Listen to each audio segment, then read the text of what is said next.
Bien, muy buenas tardes. Es para el de la voz realmente un privilegio estar entre ustedes esta tarde y a nombre de la Universidad Autónoma de Chiapas les damos la más cordial bienvenida a esta mesa titulada Políticas Públicas e Intercultural. También quiero agradecer al equipo de coordinación de este que es el Congreso Internacional Interculturalidad 2026. Y bueno, vamos a proceder de la siguiente manera, también para que nuestros amigos que nos siguen a través de las redes sociales conozcan. Tenemos 4 ponencias esta tarde en esta mesa. Una ponencia se hará vía Zoom y 3 ponencias se harán de manera presencial. Me permito anunciarles a nuestros ponentes que contaremos con máximo 15 minutos para hacer la exposición. Inmediatamente cuando estemos en el minuto 13 me voy a permitir exponer la tarjetita amarilla.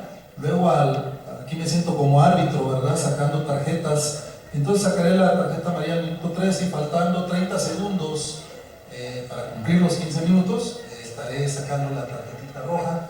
Me disculpo de antemano, señores ponentes, no lo tomen personal, así están las reglas dadas. Y bueno, y seguramente tendremos mucha participación del público aquí presente, también de quienes nos siguen a través de la conexión a distancia. Y bueno, voy a leer en un solo momento las semblanzas de nuestros ponentes y voy a iniciar precisamente con la ponente, la maestra Gladys Amparo Morales, que nos acompaña vía Zoom.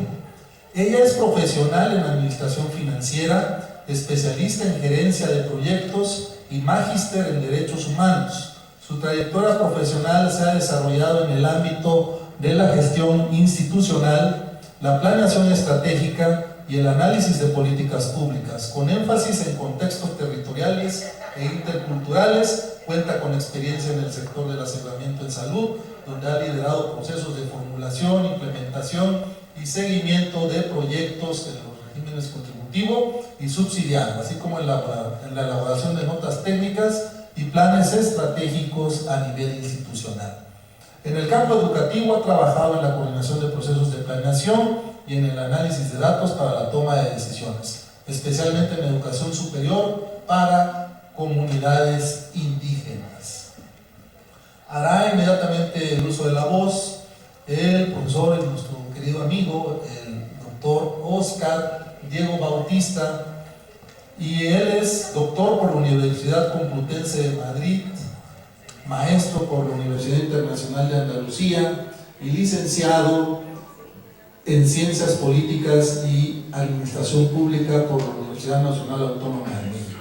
En lo académico ha sido profesor en la UNAM, en la Universidad Pedagógica Nacional y en la Universidad Autónoma del Estado de México. Desde el año 2009 es investigador del Centro de Investigación en Ciencias Sociales y Humanidades de la Universidad Autónoma del Estado de México y es integrante del Sistema Nacional de Investigadoras e Investigadores. Sus líneas de investigación son la ética pública, el buen gobierno y la prevención de la corrupción. Además es autor y coordinador de las siguientes colecciones: Cuadernos de Ética para los Servidores Públicos y Cuadernos de Integridad para las Organizaciones. También se encuentra con nosotros de manera presencial el doctor Víctor Hugo Rodríguez Martínez. Él es doctor en Sustentabilidad para el Desarrollo, maestro en Administración Pública y Gobierno, politólogo, integrante del Sistema Nacional de Investigadoras e Investigadores, investigador postdoctoral en el Centro de Investigación en Ciencias Sociales y Humanidades de la Universidad Autónoma del Estado de México. También es profesor de asignatura y director de trabajos de fin de estudio de la Universidad Internacional de La Rioja. También es presidente de la Asociación Civil Natsearosui, una estrella en la oscuridad en Otomí.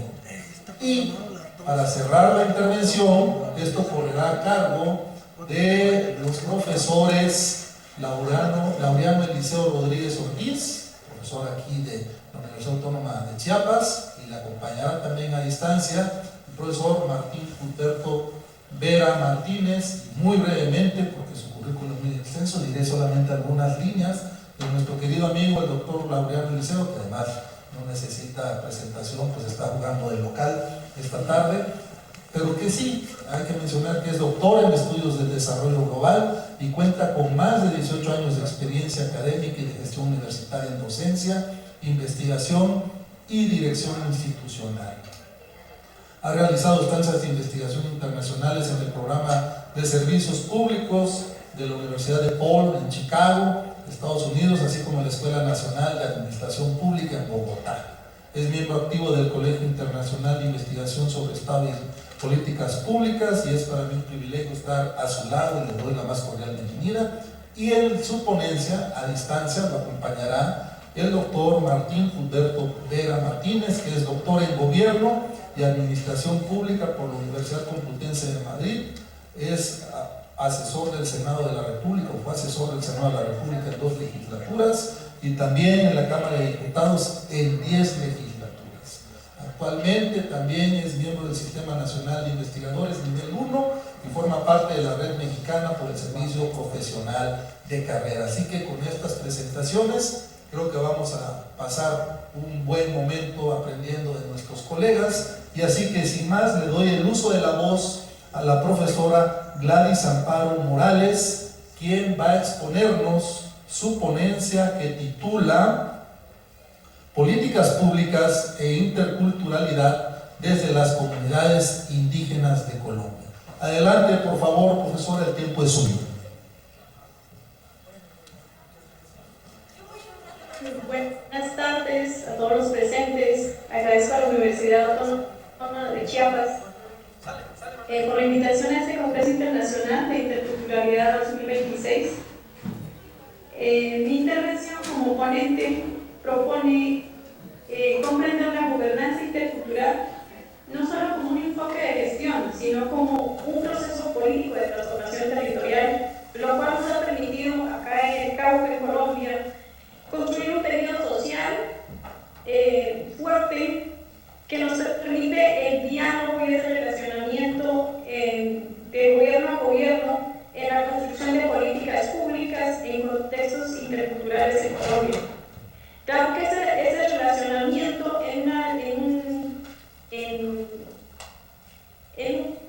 aquí en Colombia, pues ese relacionamiento asimétrico de poder en Colombia, no ha sido fácil construir ese relacionamiento con la institucionalidad, porque nos ha llevado pues mucho tiempo y hemos implementado diferentes mecanismos de resistencia social y comunitaria para poder lograr hoy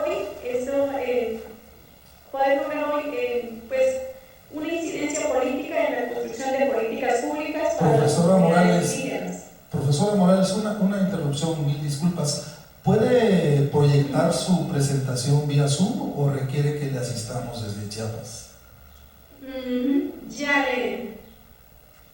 Ya las comparto. Qué amable, aquí seguimos atentos. Ven, ¿a mí me están viendo? Sí. ¿Ahí me están viendo? ¿Están viendo la presentación? Gobernanza intercultural y transformación territorial. Es correcto, adelante, por favor. Listo, bueno, entonces, siguiendo con la presentación, la gobernanza intercultural y la transformación territorial, pues aquí esto es un modelo de articulación entre autonomía territorial, políticas públicas y el poder en contextos interculturales. En Colombia, el reconocimiento de la plurietnicidad, pues no es solamente reconocerlo en la parte normativa, sino que se requiere que haya una transformación de las realidades territoriales.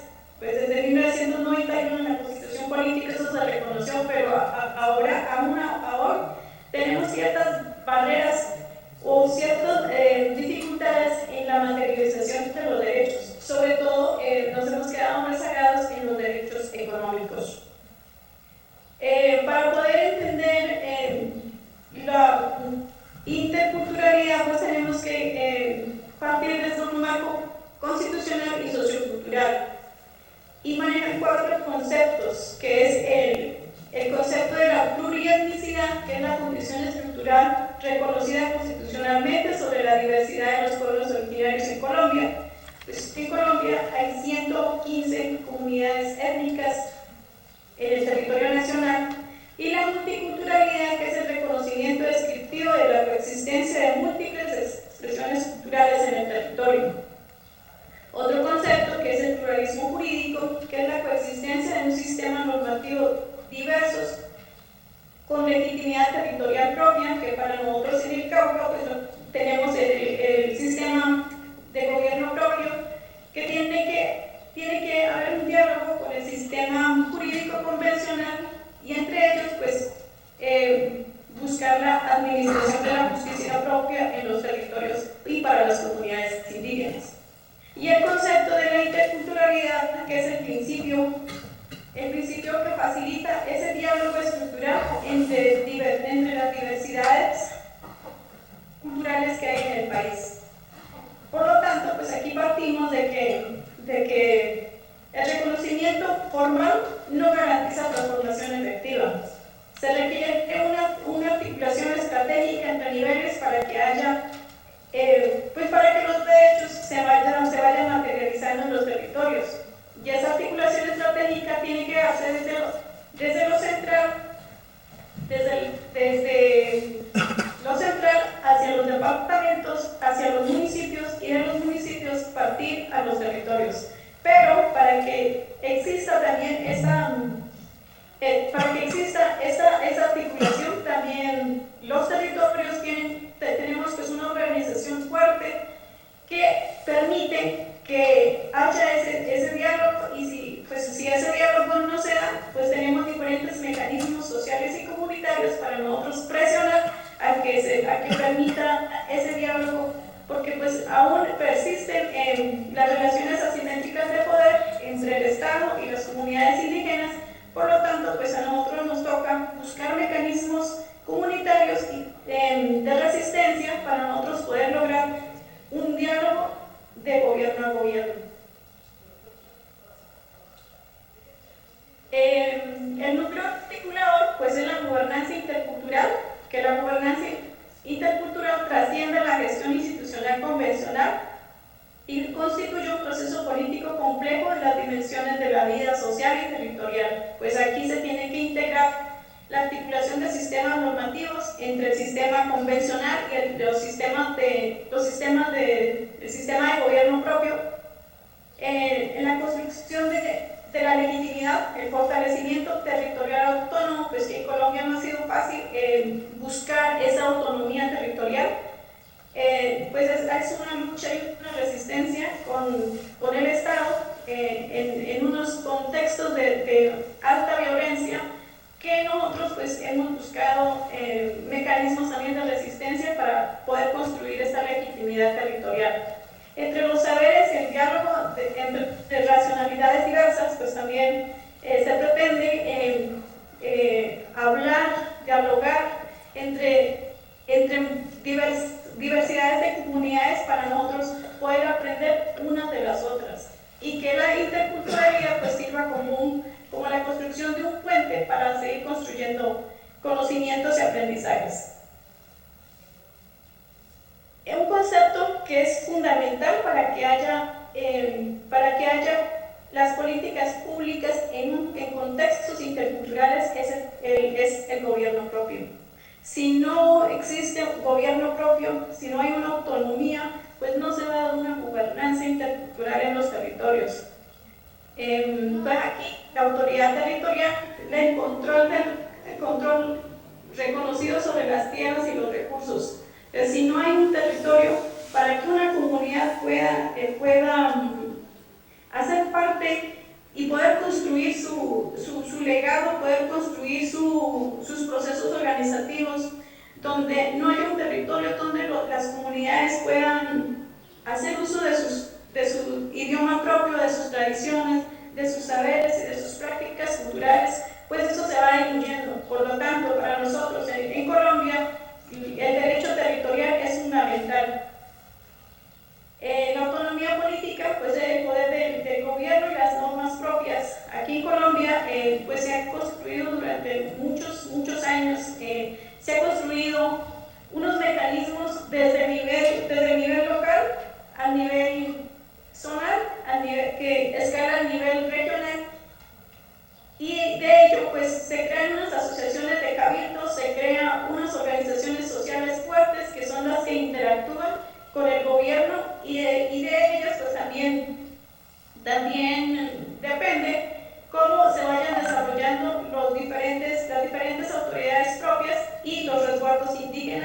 a nivel local.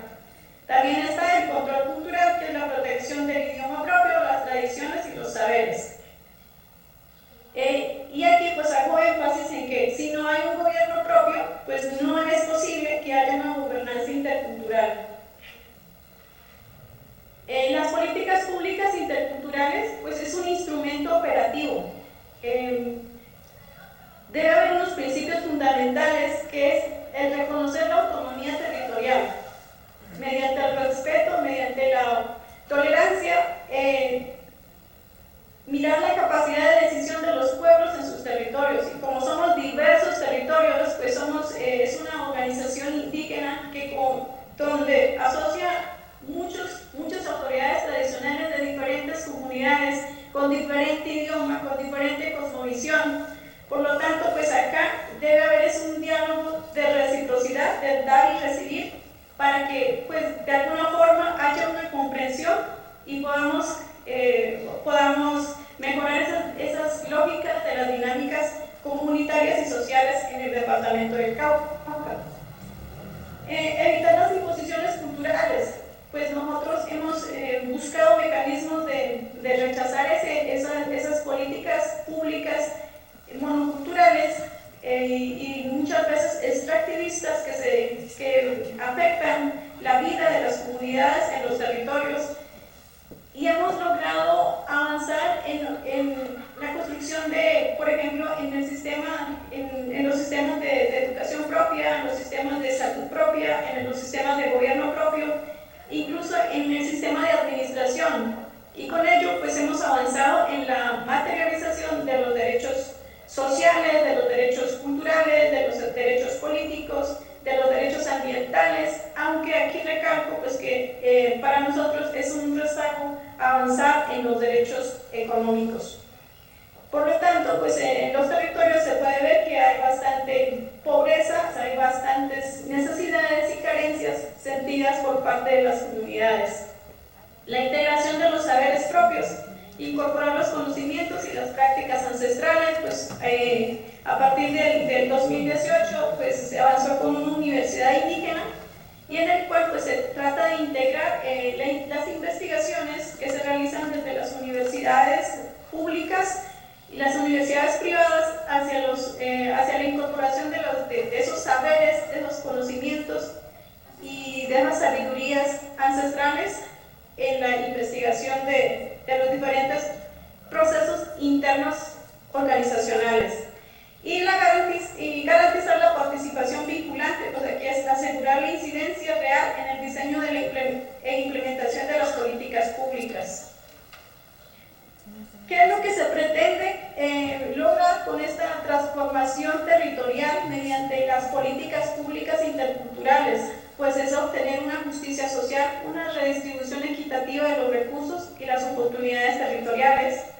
Se podría decir que hace 10 años, en comparación a hoy, pues hemos avanzado, hemos mejorado algo, aunque pues todavía hay rezagos en los territorios.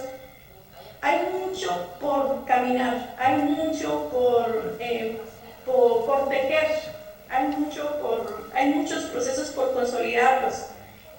Nosotros tenemos que seguir fortaleciendo las comunidades locales mediante la formación, mediante la educación popular, porque los mayores han construido un tejido social mediante la educación popular, porque pues acá los líderes antes no tenían ninguna profesión, no tenían el conocimiento que hoy pues tenemos las personas que hemos accedido a la educación superior. Cuando los procesos se iniciaron con la construcción de las organizaciones sociales, los mayores o los líderes no tenían esa formación académica, mas sin embargo han construido un proceso muy fortalecido, y eso es lo que nos ha ayudado y nos ha permitido ese relacionamiento con el Estado. Si ustedes ven acá en Colombia, tenemos líderes que no tienen muchas veces la primaria, pero el relacionamiento con el Estado pues tienen una formación política de base que nos ayuda a ese interrelacionamiento en lo de políticas públicas.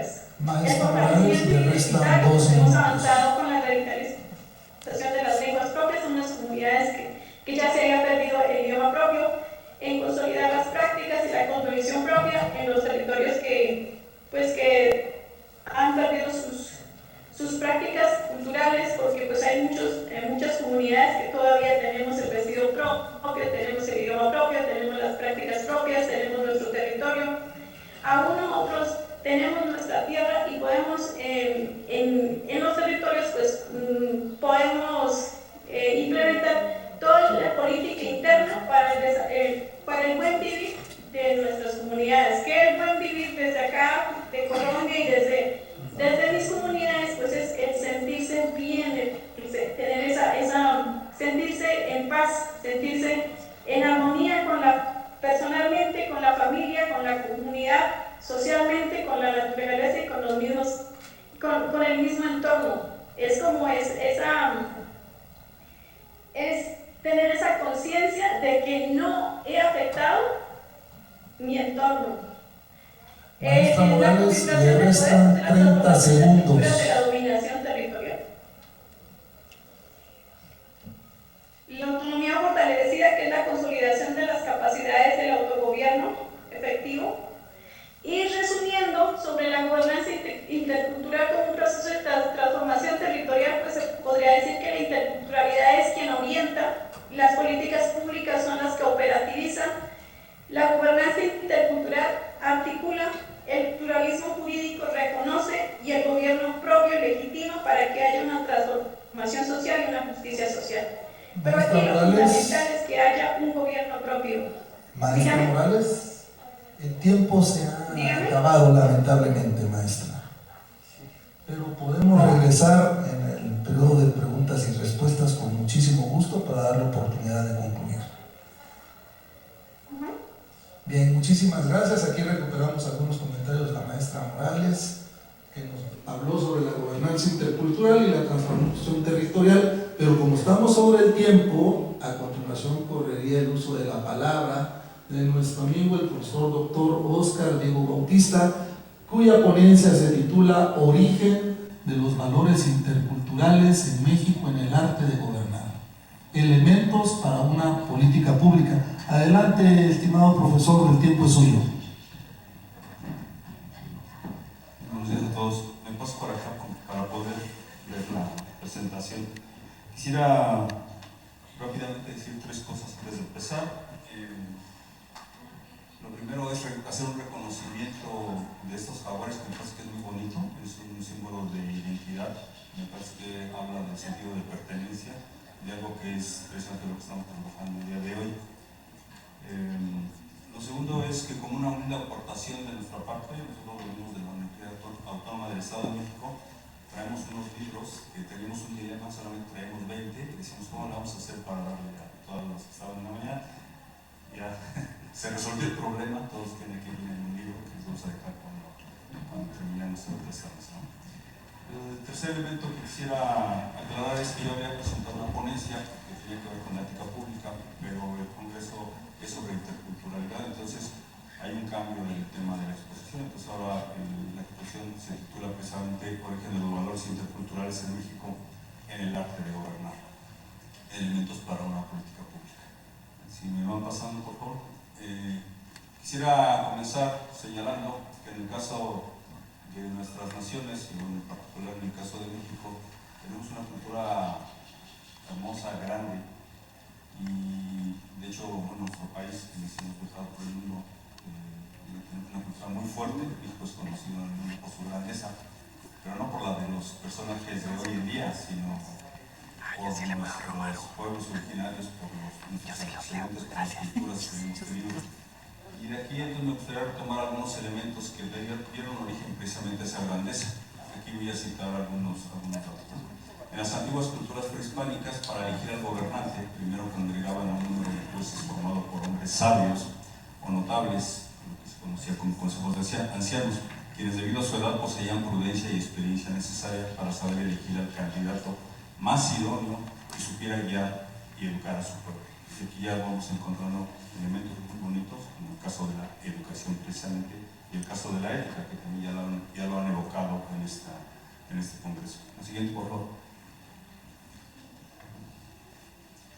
Ese Consejo de Ancianos deliberaba antes de elegir al futuro gobernante, tomando en cuenta las siguientes cualidades. El elegido debería ser virtuoso, es decir, excelente, respetado, tener honor, tener nobleza, no debería amar en exceso la vida, tiene que ser sobrio,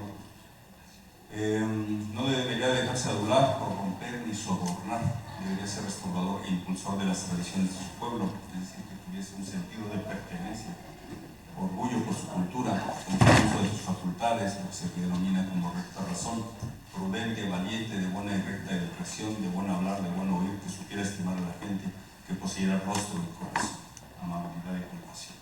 La siguiente, por favor. Voy un poco rápido por el tema de tiempo. Para el elegido existían ceremonias destinadas a recordarle los deberes hacia su pueblo. Se conducía al nuevo dignatario a una parte del templo donde permanecía. Se sentaba de día en el desnudo suelo y solo por la tarde se llevaba una estera para reclinarse. Por la noche iba al sagrario a horas fijas para quemar incienso y los 4 primeros días no dormía más que algunas horas.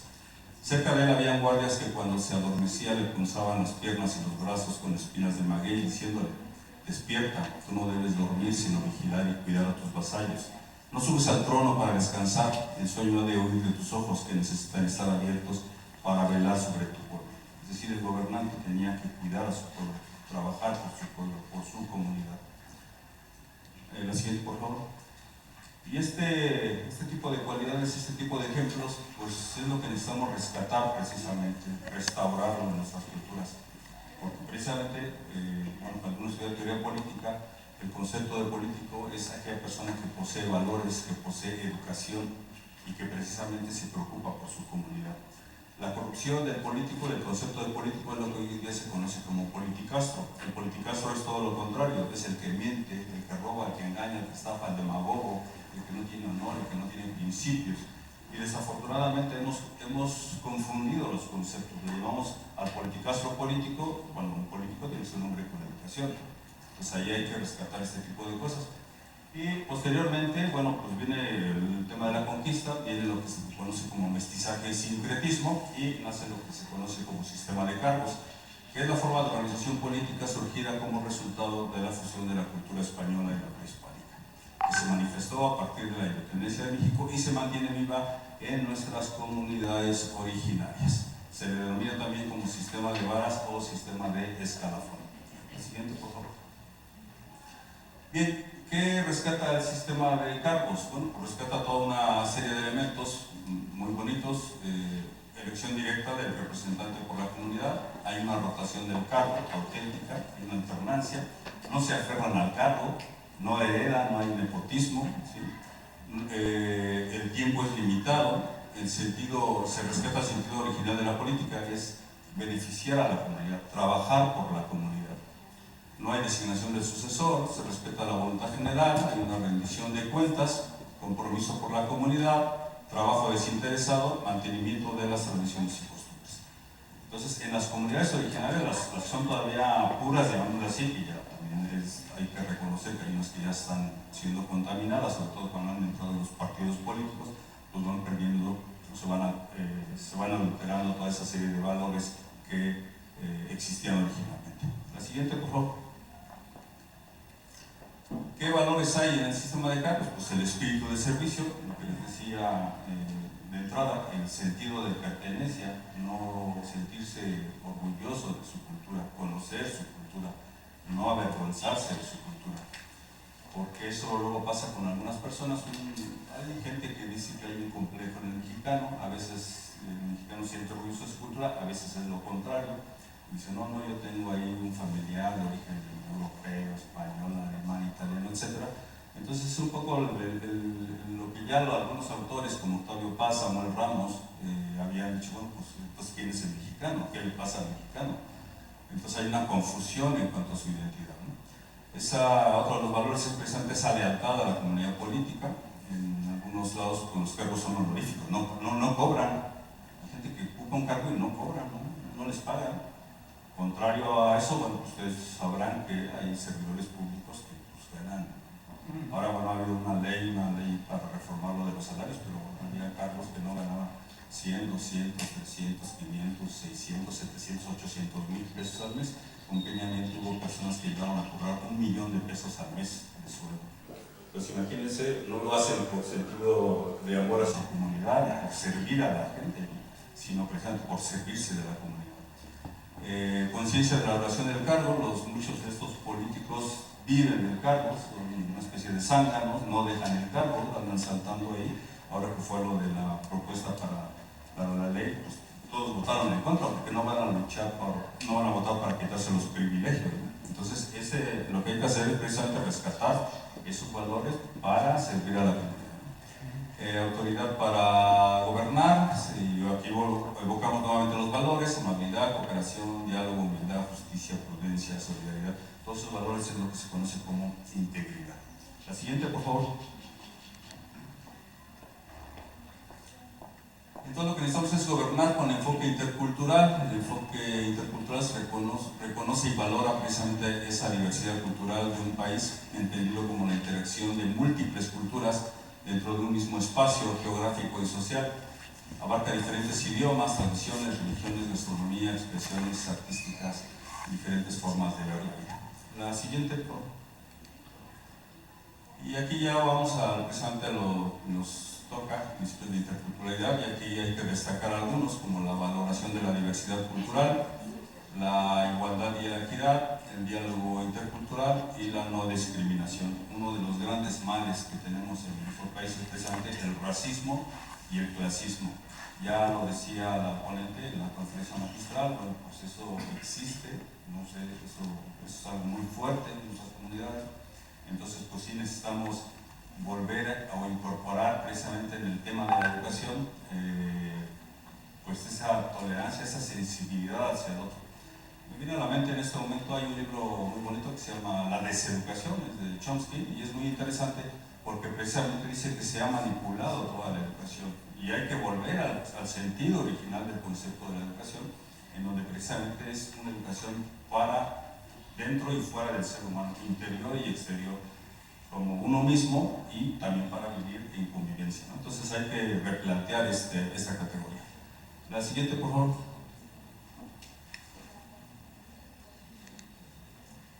Bien, una política pública para la interculturalidad busca fomentar precisamente el respeto, el diálogo y relaciones equitativas entre distintas culturas, eliminando la discriminación y la desigualdad. Y ya les digo que son retos pues, titánicos, ¿no? No es nada más de que se evoque en el discurso, sino cómo le vamos a hacer precisamente cuando tenemos prejuicios que vienen de siglos de historia. Para construir una política pública intercultural se requiere transformar las estructuras del Estado para pasar de la coexistencia a un diálogo equitativo entre culturas, atacando las causas estructurales de la desigualdad y la discriminación. La siguiente, por favor. Algunas secciones de gestión pública: diálogo de saberes, capacitación continua, diálogo intercultural de alto nivel. El primero se refiere a integrar conocimientos tradicionales de pueblos indígenas y afrodescendientes en la toma de decisiones, no solo como consultores, sino como agentes activos. Es decir, a veces ha habido políticas de gobierno, siempre desde arriba se quieren hacer las cosas, pero a veces no se toman en cuenta las comunidades. Hay que ser sensibles, hay que escuchar a la gente, qué piensa la gente, para tomarla en cuenta. En el caso de la capacitación continua se refiere a dar capacitación en competencias interculturales a los servidores públicos con el fin de evitar arbitrariedades, abuso de autoridad y prácticas corruptas, que es algo que es el pan de cada día en el sistema político mexicano y en las administraciones públicas. El diálogo intercultural se refiere a establecer mesas de trabajo permanentes con líderes de las comunidades para asegurar que la agenda pública, local y nacional responda a las necesidades reales. Siguiente, por favor. Bien, algunos mecanismos son la transversalidad, el diálogo de saberes, participación territorial, códigos de conducta con enfoque intercultural, mecanismos de consulta previa, participación ciudadana e inclusiva. No voy a leer todo eso, voy a dejar la ponencia a los que les interese, lo pueden descargar y ahí lo pueden dejar. La siguiente, por favor. Bien, también es importante no simplemente establecer planes y dejarlos al aire, si no se da un seguimiento, si no hay un acompañamiento y una evaluación de esos planes, pues están condenados al fracaso. Y aquí tres elementos que son fundamentales. Uno es precisamente establecer un índice de reducción de brechas de desigualdad entre los diferentes grupos étnicos. el número de funcionarios certificados en competencias interculturales, eso creo que es importante para poder tener acceso a las comunidades, y así como un porcentaje de materiales educativos traducidos y adaptados culturalmente. La siguiente, por favor. Bueno, ya voy cerrando. En las culturas de los pueblos originarios hay mucha sabiduría por aprender. Hay que volver la mirada a nuestros pueblos sin prejuicios, con un enfoque de sincretismo, de sentido de pertenencia y de derechos humanos. Hay que adaptarse a los tiempos, hay que usar las tecnologías y la inteligencia artificial para mejorar los servicios públicos, la justicia y el bienestar social. En esta semana salió una nota de la UNAM muy interesante, donde se dice que utiliza la inteligencia artificial para preservar las lenguas originarias. Hay que rescatar también y dignificar y fomentar la cultura de nuestros pueblos para comprender nuestro origen y con ello tratar de desvanecer el trauma histórico que nos esclaviza y que nos impide ser auténticos. La siguiente, por favor. Y con esto voy a terminar, es un par de citas. La primera es tomada de la crónica de Mexicayo, que dice: nunca se perderá, nunca se olvidará lo que vinieron a hacer, lo que vinieron a asentar en las pinturas, su renombre, su historia, su recuerdo. Siempre lo guardaremos nosotros, hijos de ellos. Lo vamos a decir, lo vamos a comunicar a quienes todavía vivirán, habrán de nacer. Arrancaron nuestros frutos, cortaron nuestras ramas, quemaron nuestros troncos, pero no pudieron matar nuestras raíces. Yo creo que los que estamos aquí tenemos ese deber de rescatar nuestra cultura, sentirnos orgullosos de ella, fomentarla y volver a la dignidad de nuestros pueblos. Pues muchas gracias por su atención. Y luego ya pasaremos a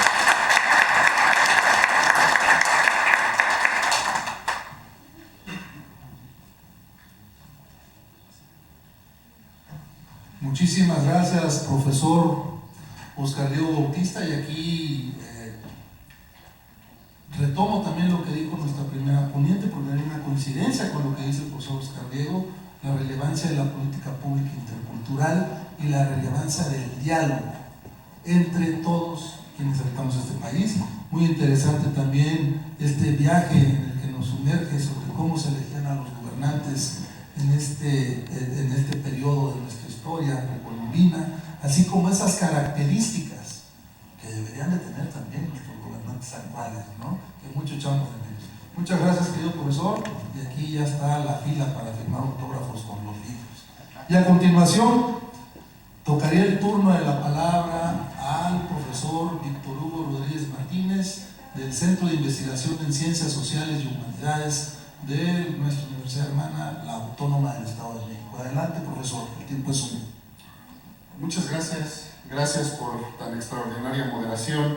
También agradezco a los organizadores de este congreso, de esta actividad académica, porque la universidad justamente es eso: pluralidad, diversidad, enriquecimiento, no solo desde el aula, sino desde todas las actividades que se promueven para fortalecer la formación integral de los estudiantes. Gracias a que nos están siguiendo por los medios de contacto digitales. Y bueno, vamos a comenzar esta pequeña presentación intitulada, la siguiente por favor: Conocimiento ecológico ancestral, fundamento ético de las políticas públicas para el manejo ambiental. Es importantísimo que toquemos este tipo de temas porque vivimos en un país plural, porque durante décadas, durante muchísimos años, se pensó que podría unificarse a la sociedad mexicana en un solo estilo de vida, lo cual, evidentemente, con el paso de los años nos dimos cuenta que era incorrecto. Somos un país plural y de esa diversidad nace la riqueza de toda nación, no de la estandarización, no de la homogeneización, nace de la diversidad.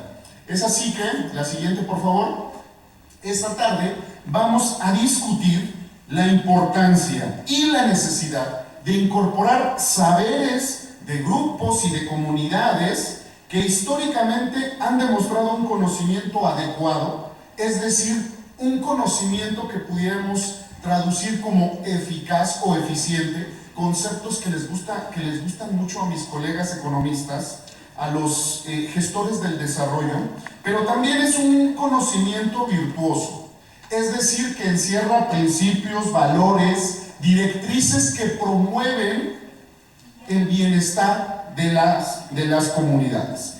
Este conocimiento es para el cuidado de la naturaleza, de los territorios, del ambiente. La que sigue, por favor.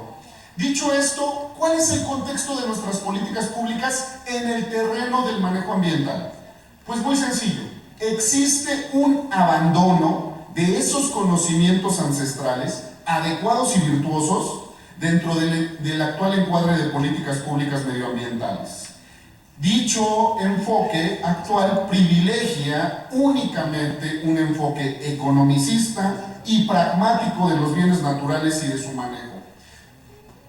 Un ejemplo de este enfoque economicista y pragmático, la famosa economía verde.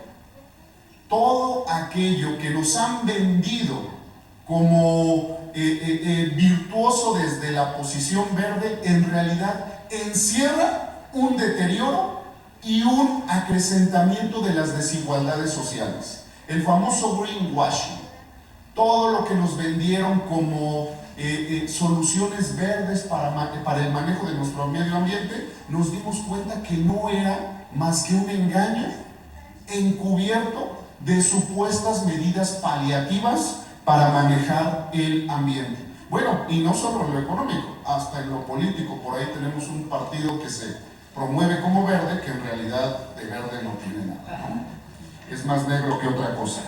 El famoso desarrollo sostenible, que nos lo vendieron por todos lados en las universidades, y todos teníamos que encuadrarnos en el famoso desarrollo sostenible, sin darnos cuenta que eran conceptos contradictorios, que eran variantes que no es verdad que promueven lo que están diciendo. Y otro de los ejemplos de este enfoque pragmático, pues es que veamos a nuestro alrededor cuáles son los grandes programas de gobierno, de cualquier gobierno, en las últimas 2 o 3 décadas de nuestro país. Reitero, de cualquier gobierno, son proyectos que benefician al capital financiero. Las grandes autopistas, los grandes aeropuertos, las megaobras infraestructurales, díganme cuándo le han traído verdadero bienestar a las comunidades, a los pueblos. Todos estos grandes proyectos son justamente para que el gran capital financiero se siga enriqueciendo. La que sigue, por favor. Pero, ¿por qué si nuestros pueblos originarios, muchas de nuestras comunidades originarias han mostrado amplias capacidades históricas para una sana conservación de los ambientes, estos no son referentes obligados para los que toman las decisiones en la materia? ¿Por qué? Pues muy sencillo y muy triste, porque simplemente no les interesa ese conocimiento ancestral. No les importa lo que tengan que decir grupos que han demostrado que saben preservar los territorios. Y ese no es un rumor, no es una idea romántica, no es algo que a mí se me haya ocurrido. Está demostrado que los grupos originarios han demostrado un mejor manejo de sus territorios. Hay una salud ambiental mucho mayor. La que sigue. Dicho todo esto como contexto, vamos a hablar de lo que es nuestra mesa, las políticas públicas. Muy rápido recordemos qué son las políticas públicas. Es la intervención de la fuerza del Estado, pero no esa fuerza coaccionadora, no los órganos de seguridad o los brazos armados del Estado. Es la fuerza colectiva, el sentido mismo de la política. Es la resolución de problemas públicos. Tenemos mucha literatura sobre políticas públicas en donde las medimos, tenemos enfoques para implementarlas, en donde encontramos diversas directrices para saber si funcionaron en términos económicos o no, pero se nos olvida que una política pública es la acción del Estado para resolver un problema público, para superar una necesidad social. Una política pública, además, es una decisión estratégica para generar progreso en la sociedad. Y eso se nos olvida. De pronto pensamos que las políticas públicas son para catapultar al partido político en el gobierno en el momento. No, las políticas públicas apuntan a transformar la realidad de una comunidad, de una sociedad. Y son grandes alianzas. Las políticas públicas no es una decisión autoritaria, no es se hace esto porque lo digo yo, es la conjunción de las capacidades colectivas. ¿Y qué creen? A nuestras autoridades públicas en los últimos años especialmente se les ha olvidado que ellos deben de conjuntar todas las capacidades de los distintos grupos sociales. No es solamente la perspectiva ideológica del grupo en el poder, no, es la conjunción de capacidades colectivas. La siguiente, por favor.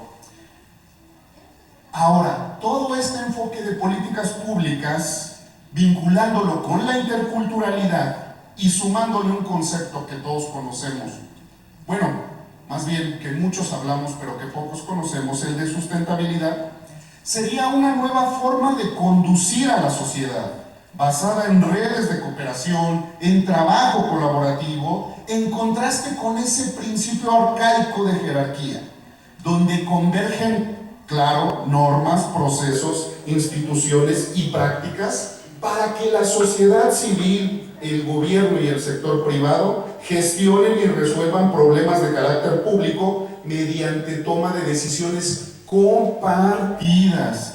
Aquí en compartidas es aprovechar el conocimiento ancestral, repito, de quienes han mostrado que saben manejar los territorios, de quienes saben cuidar los ambientes. La que sigue, por favor.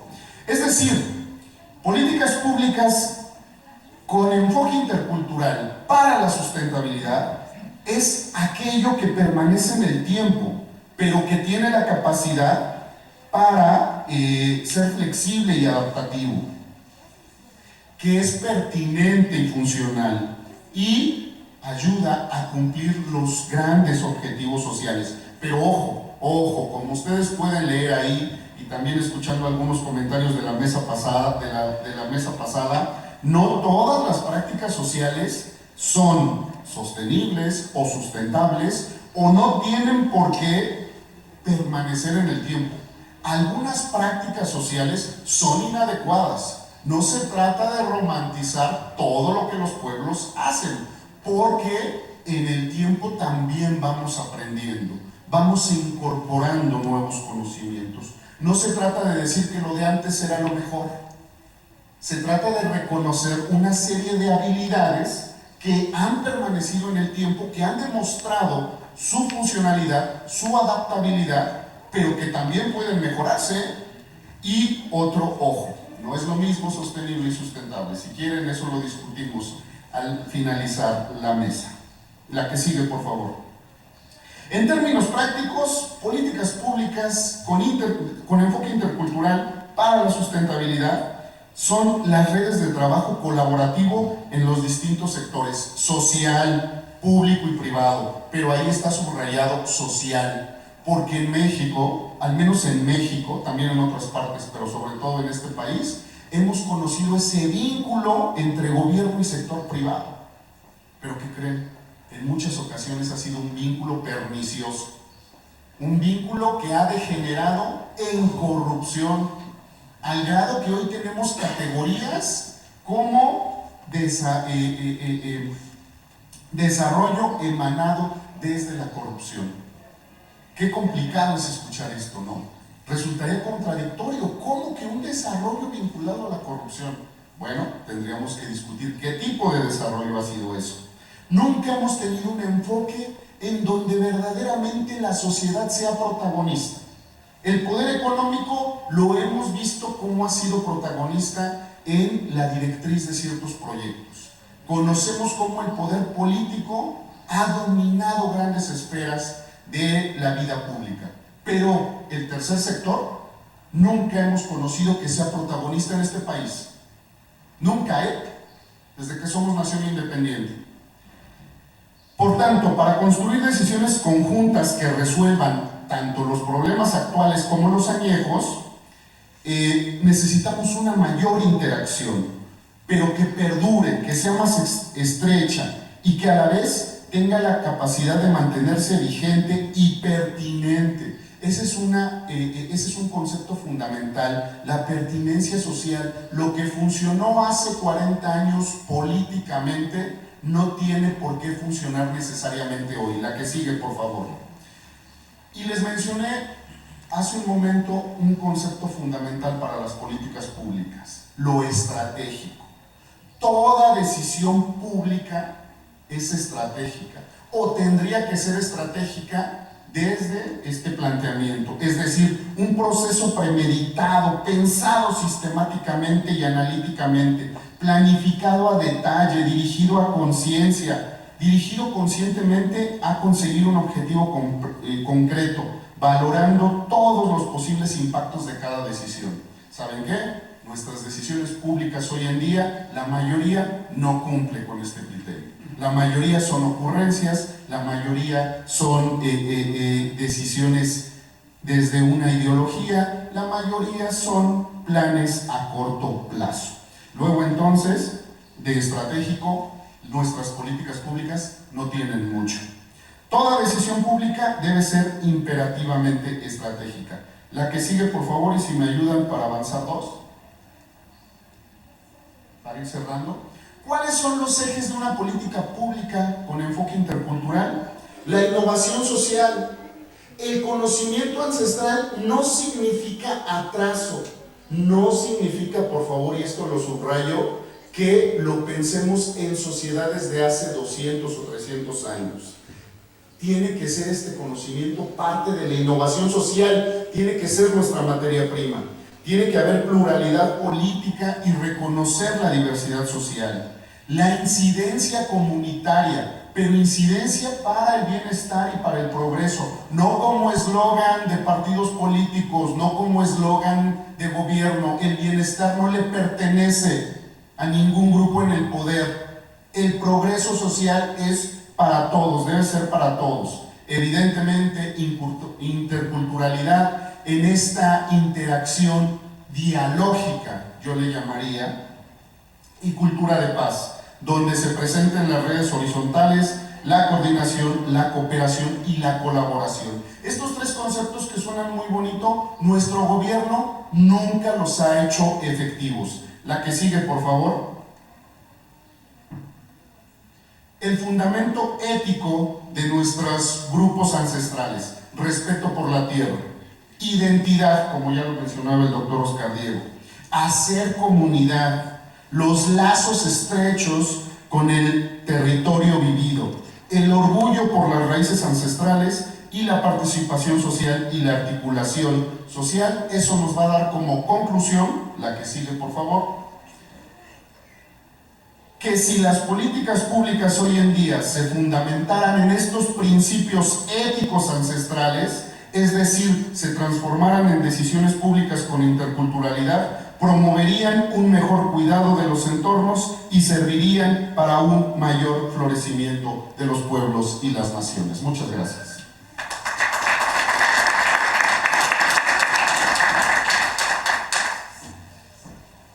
Muchísimas gracias, doctor Víctor Hugo Rodríguez.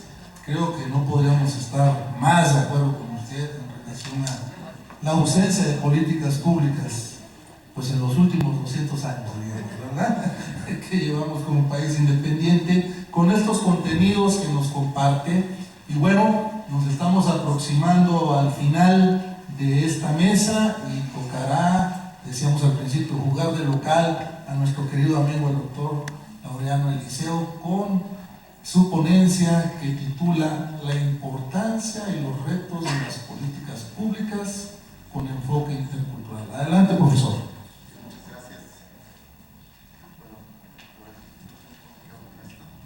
Sí, muy buenas tardes, muchas gracias.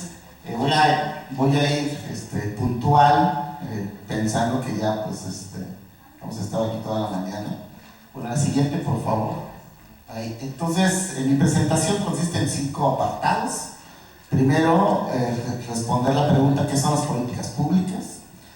Luego, las políticas públicas con enfoque intercultural.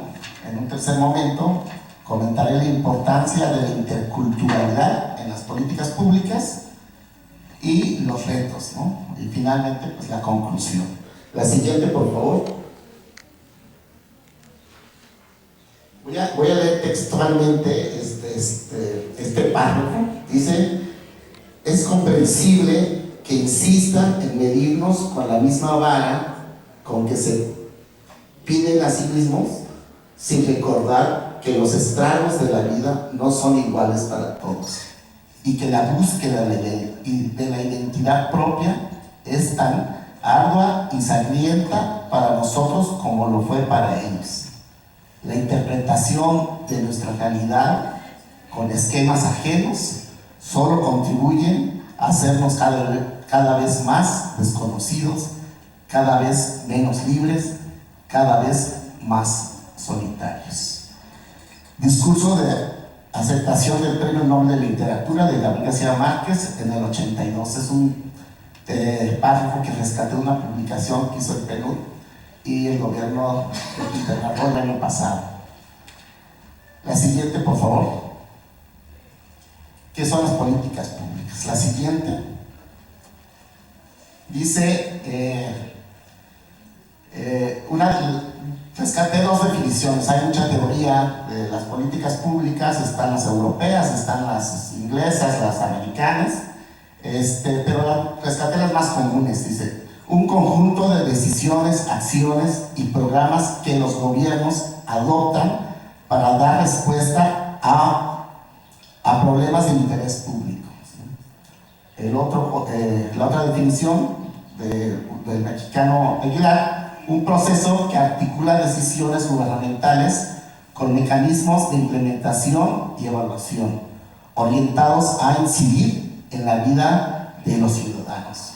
Acciones que deben de resolver los problemas de la sociedad. La siguiente, por favor. Al estudiar o analizar las políticas públicas, siempre nos vamos a encontrar con este ciclo de políticas públicas. Este ciclo de políticas públicas no es, nos dicen varios autores que no son tan técnicos, no es nada más los 5 pasos, tienen todo, pues, tienen actores, tienen decisiones, implican muchas cosas que nada más definir el problema, identificar la solución, seleccionar la solución, la implementación y la evaluación de las políticas públicas. Rescaté esta porque me va a servir al final, pero todas las políticas públicas primero deben estar en la agenda pública, luego se define el problema, y eso es muy importante, la definición, la definición del concepto que se está usando. Eso es muy importante. La siguiente, por favor. Como ya lo mencionaron en la mesa, las políticas públicas que se han implementado desde la construcción de nuestro Estado, de nuestro país, han sido políticas públicas homogenizadoras, ¿no? Con el objetivo de que desaparezca la diversidad cultural étnica en el país. Eso se aplicó desde Manuel Gambio, ¿no? Con las políticas indigenistas. Entonces podemos encontrar esta perspectiva de la diversidad cultural étnica, en donde pensaban, y ahora ya no lo dicen, pero yo digo que siguen pensando que la diversidad étnica es un obstáculo para el desarrollo, ¿no? En ese tiempo quisieron homogeneizar para buscar una identidad nacional, ¿no? La construcción de la identidad mexicana. Pero si revisamos la literatura, nos vamos a encontrar pues que Max Weber, el filósofo alemán, decía que también tenía esta perspectiva de que los valores protestantes ayudaban al desarrollo, ¿no? Que esos valores les ayudan. Es decir, esta parte cultural importaba, ¿no? O obstaculizaba en el caso contrario, ¿no? Y también podemos ir analizando que, por ejemplo, en América Latina nos ven como esta perspectiva ibérica de que siempre decimos lo haremos mañana. Sí, esa percepción tienen hacia nosotros los latinoamericanos, es decir, esta diversidad étnica, ¿no? Entonces, las políticas públicas, como ya lo he mencionado, han sido homogenizadoras con esta búsqueda de la identidad nacional o pensando que la diversidad es un obstáculo. La siguiente, por favor. Bueno, entonces, las políticas públicas con enfoque intercultural, porque, pues bueno, pues hay que recordar, aquí ya se habló de esta diversidad. Actualmente, los datos nos indican que existen 68 lenguas o agrupaciones lingüísticas en nuestro país. El 14.2% del total están en Chiapas, estamos aquí en Chiapas, ¿no? Ya se comentó esta diversidad, pero es bueno recordarlo, pues, ¿no? Sabemos que están ahí, pero pues tratamos de no verlos, ¿no? Entonces es importante decir, aquí estamos. La siguiente, por favor.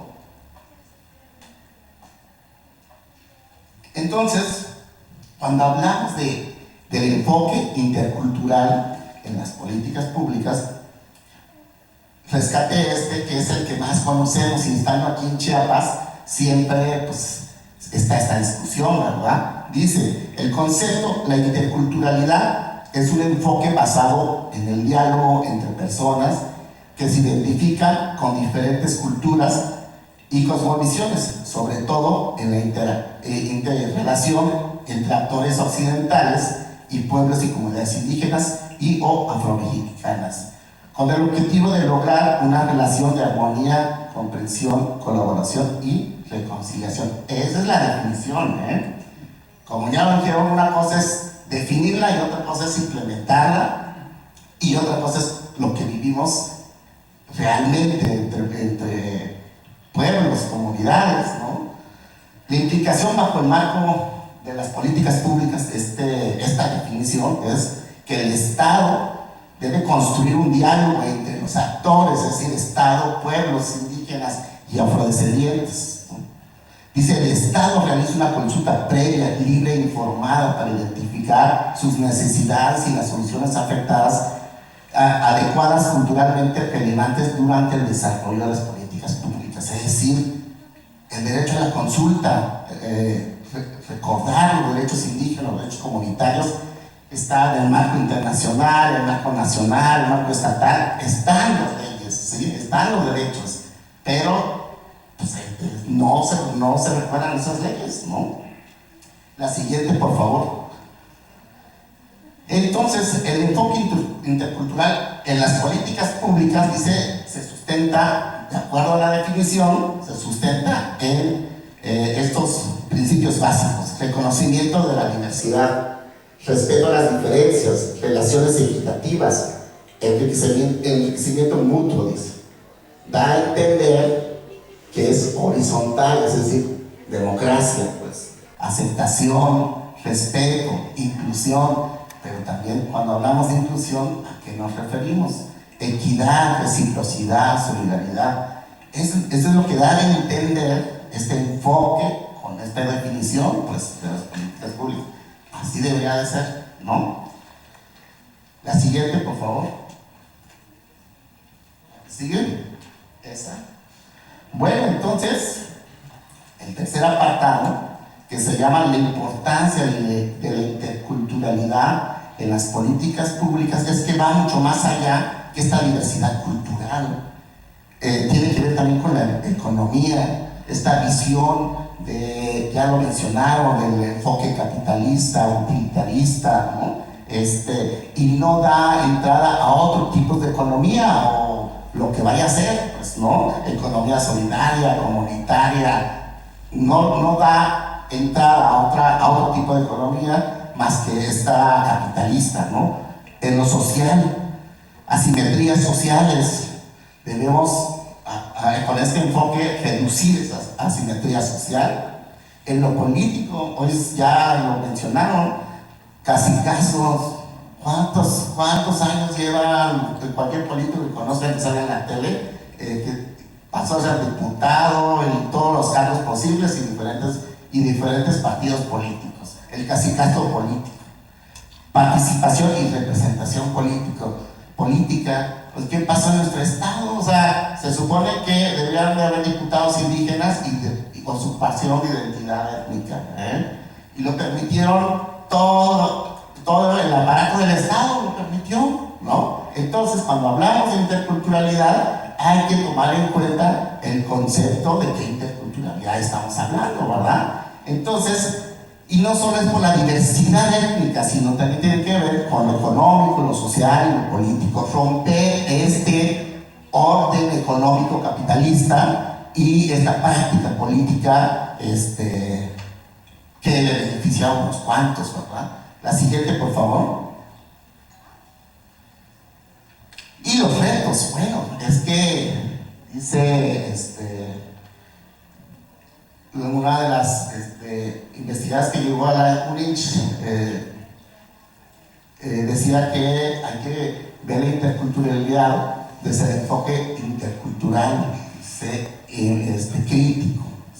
Entonces ella hace 3 divisiones de interculturalidad. Dice, la relacional, dice, hacer referencia al intercambio y contacto entre culturas, saberes, tradiciones, prácticas culturales distintas, relaciones que se pueden dar en condiciones de igualdad o desigualdad. En realidad las relaciones no son iguales, son desiguales, ¿sí? Esta forma de interculturalidad simplifica el encuentro entre culturas, pues oculta los conflictos, las luchas de poder inherentes al relacionamiento entre culturas. Es decir, ese es lo que este nivel de interculturalidad es el que se impulsa a través del Estado, ¿sí? Pero no se habla del uso del poder, ¿sí? Estas relaciones iguales. El segundo enfoque, que le llama funcional, plantea el reconocimiento de la diversidad y diferencia cultural para la inclusión de la misma al interior de la estructura social dominante. De esta manera, el diálogo, la vivencia y la tolerancia son funcionales al sistema existente y no atacan las causas de la asimetría y la desigualdad social, pues solo propone subsumir una cultura a otra dominante, ¿sí? Es la que funciona, ¿sí? No está en conflicto, pero todavía convivimos, ¿verdad? Entre sociedades, entre Estado y sociedad. La siguiente, por favor.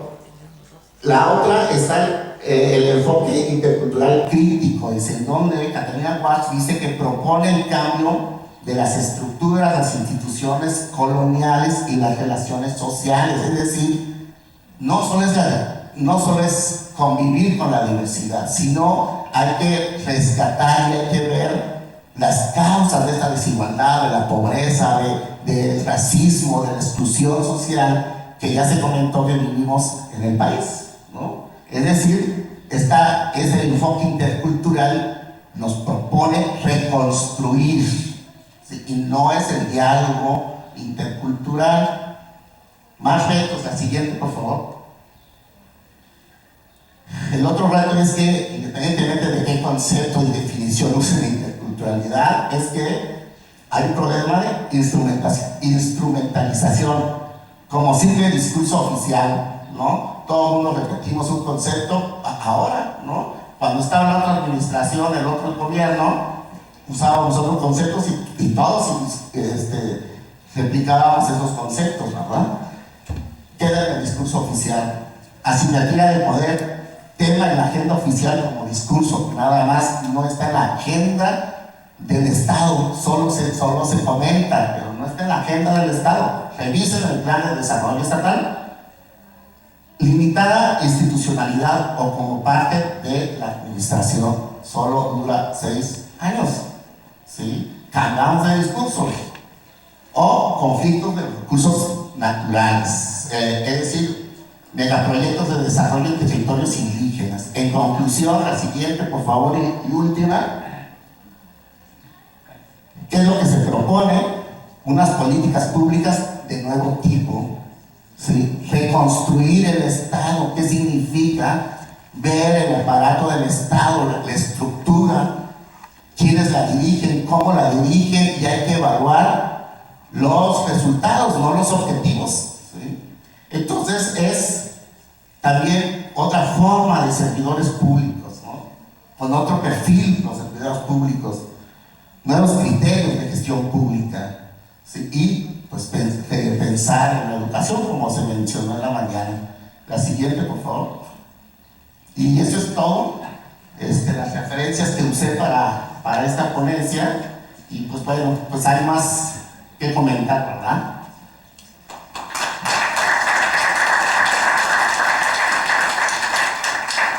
Muchas gracias, profesor Laureano Eliseo Rodríguez, por tu ponencia que recupera desde tu perspectiva qué deberían de ser las políticas públicas. Teorizaste sobre las ideas europeas americanas, nos llevaste por este viaje a través de los elementos que integran las políticas públicas y sus pasos.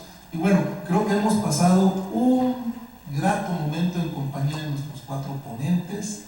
A todos ellos les quiero agradecer. Y bueno, abriríamos un espacio de preguntas del auditorio aquí presente, así como también de quienes nos siguen a través de las redes sociales y de Zoom. Así que adelante, colegas, tenemos a nuestros 4 ponentes, de ellos podemos aprender y en ellos podemos confiar. Adelante, por favor. Adelante.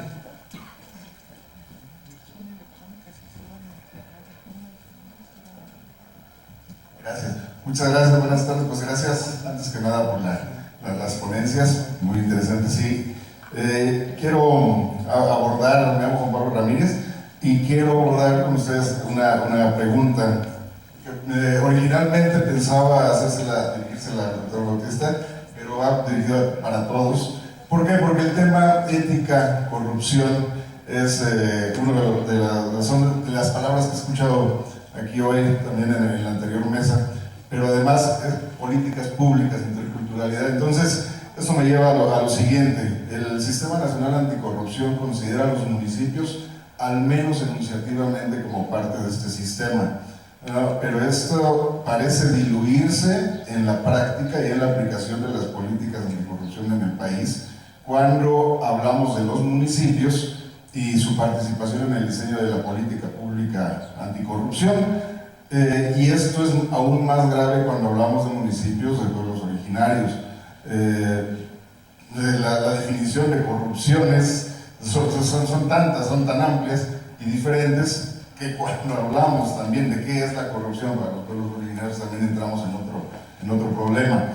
Entonces, la pregunta va en el sentido de, en su opinión, si esos sistemas, como el Sistema Nacional de Anticorrupción, que se basan en la coordinación entre diferentes, porque es una coordinación entre personas, entre sujetos o agentes que no entienden ni tienen el mismo concepto de corrupción, hacia dónde se dirige, si sería necesaria una reestructuración o de plano un borrón y cuenta nueva en este tipo de sistemas de coordinación a los que parece acudir el Estado cuando no tiene una solución en la mano.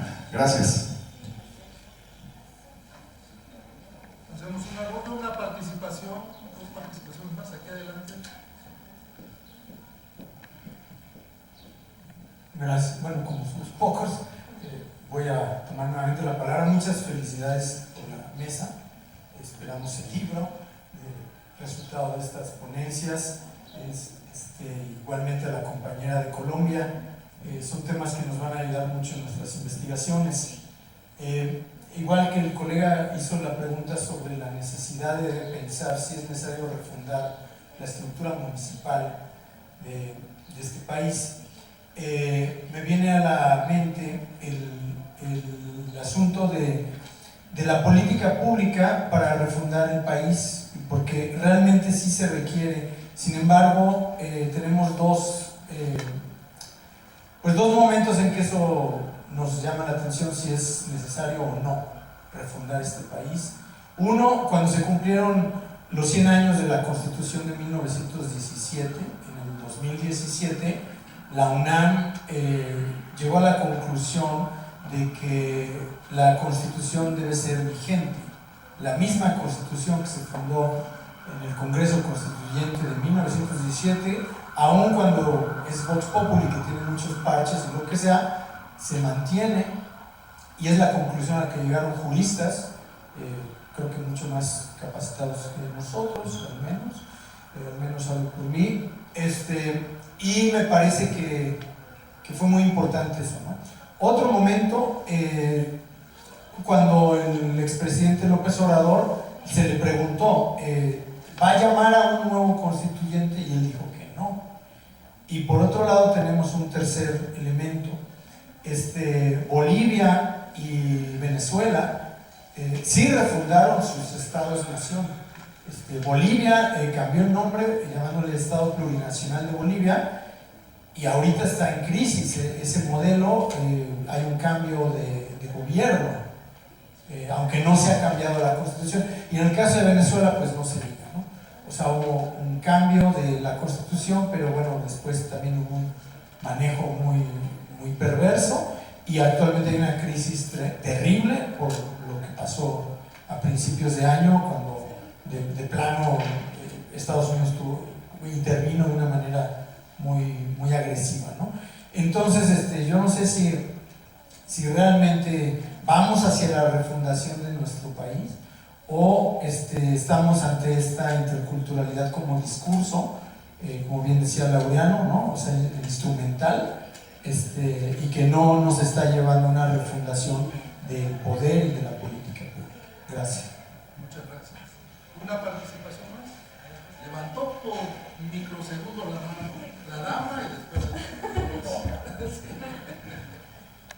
Buenas tardes, me llamo Frida Sofía, soy alumna de aquí el doctor Laureano.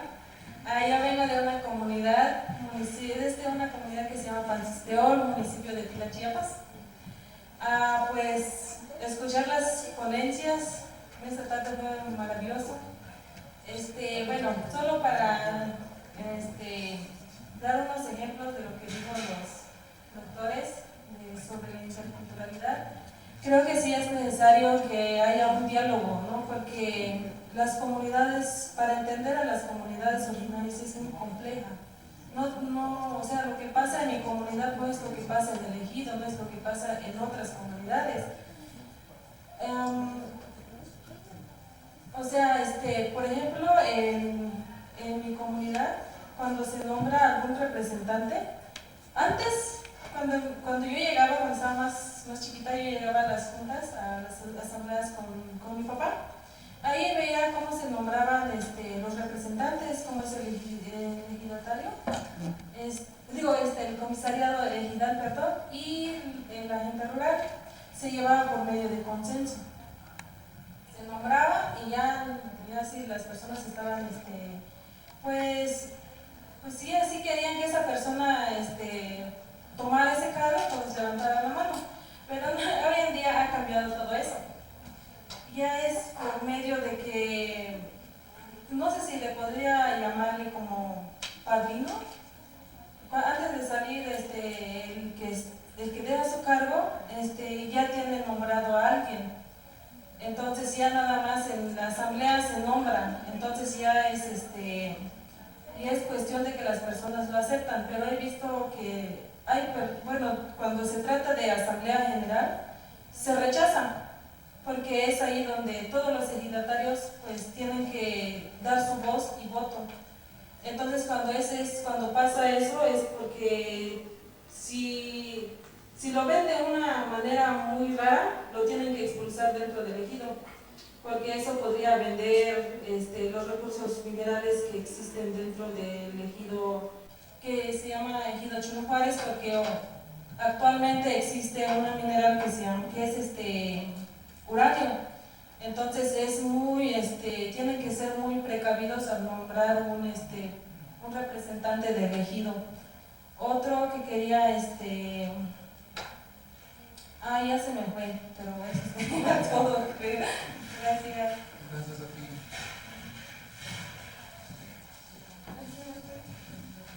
Pues muy buenas tardes, es un gusto escucharles. Me llama la atención, ¿no? ¿Cómo podríamos hacer un modelo de política intercultural, ¿no? Porque me surge surge esta pregunta porque pues entiendo que en el concepto de la interculturalidad, basándome en las referencias que señala el doctor Eliseo, por ejemplo, y el doctor, que no recuerdo su nombre, el que está cerca del Jaguar Negro. ¿Por qué pienso en este punto? Porque si hablamos desde esta transversalidad del diálogo mutuo, ¿no? Pues habría que repensar esto, lo que señala el doctor Eliseo en el mapa de la diversidad lingüística que tiene México y como tiene el estado de Chiapas. Primero, no podemos entablar un diálogo a la par, pues ni siquiera hablamos una misma lengua. Esa sería la primera frontera lingüística que tenemos. Y lo otro es que, como bien señala el doctor, que está cerca del Jaguar Negro, plantea justamente esto, ¿no? De que pues las políticas pues están hechas desde una postura filosófica totalmente ajena y distinta a la perspectiva de los pueblos originarios, ¿no? Entonces, por eso, al aterrizar esas políticas públicas, educativas, económicas, y pues no llega con el fin que se requiere, ¿no? Porque primero, ¿cuántas de esas políticas educativas, políticas públicas, han llegado a las comunidades? Nada, ni siquiera saben sobre eso. Entiendo que solamente está quedando en un panorama a nivel académico, ¿no? Por eso dicen, a ver, ¿cómo lo materializamos este rollo de la interculturalidad? Porque ni siquiera nosotros sabemos por dónde vamos cuando hablamos de interculturalidad. Ahora, cuando nosotros queremos esto aterrizar en las poblaciones originarias, pues se vuelve todavía mucho más complejo el asunto, ¿no? Porque ellos tienen ese concepto tal vez de una forma totalmente distinta en las vivencias cotidianas. Entonces, no estar pensando en la filosofía de la interculturalidad como tal vez nosotros. Por eso, si no se entiende esa otra parte que están planteando los pueblos originarios, pues es muy complicado, porque pues, señalo nuevamente, ¿no? Esta barrera lingüística que se tiene ya es un factor bastante interesante, aunque lo que se señala, ¿no? Cómo habría que ir aterrizando estos conceptos en las poblaciones. Y lo otro pues es que pareciera que es descubrir el hilo negro, ¿no? Lo que decía el doctor Enrique hace rato sobre el equilcush lejano. ¿Y qué es eso, no? Es muy ambiguo y polisémico también este asunto, ¿no? y que está ligado con esto, porque pues dice uno, pues es el respeto al otro, pero resulta que ya en las comunidades tampoco existe un respeto mutuo, ¿no? Hay aceptaciones y destierros, ¿no? Si eres de mi equipo, como dirían por ahí, somos los eternos políticos, pues vas a ser de mi partido, ¿no? O vas a ser de mi grupo, y si no, pues simple y sencillamente sales. Entonces, por eso la pregunta principal es, ¿cómo hacemos un modelo político, económico, cultural, con una perspectiva intercultural? Porque a mí ya le di todas las vueltas a las hojas y nomás no encuentro, ¿no? Porque pues hay una idea por aquí, pero hay otra idea por allá, y resulta que nos andamos rebotando, ¿no? Estos planteamientos. Gracias, mi amor. Los profesores tienen la palabra. Bueno, empiezo a hacer una pregunta. Bueno, la primera pregunta de Pablo. El Sistema Nacional Anticorrupción se creó cuando Peña Nieto era presidente, con una reacción al tema de la Casa Blanca. Entonces él dijo que él decía que él no era corrupto, ¿no? Cuando es uno de los gobiernos más corruptos en la historia de México. Y entonces trató de limpiar su imagen. En política hay algo que se llama gatopartismo, y es el cambiar para que nada cambie. Vamos a revolver todo, vamos a crear de no tener nada, vamos a crear un sistema nacional, 32 sistemas estatales y 2.480 sistemas municipales anticorrupción. No se han hecho todos los sistemas municipales, solamente el Estado de México ha creado los sistemas anticorrupción. De ahí en el Estado son 125 municipios, solamente 123 todavía no se han creado todos. Pero en ningún caso ha funcionado el Sistema Nacional Anticorrupción. La corrupción sigue aumentando en México. En el último informe de percepción de la corrupción de Transparencia Internacional, México nuevamente vuelve a caer en corrupción, lejos se aleja de la integridad y la transparencia, y sigue, ahora ocupa el lugar 141 de 182 países a nivel mundial. Entonces, los gobiernos son así, crean cosas para decir, miren, sí estamos haciendo algo, pero realmente es para tapar el ojo al macho. No es que funcione muy bien estos sistemas anticorrupción. La primer titular del Sistema Nacional Anticorrupción fue Jacqueline Pechano, profesora de la UNAM, y ella cuando terminó en su año de gobierno dijo, no le hemos hecho ni un rasguño a la corrupción, no le hemos tocado ni un pelo a la corrupción.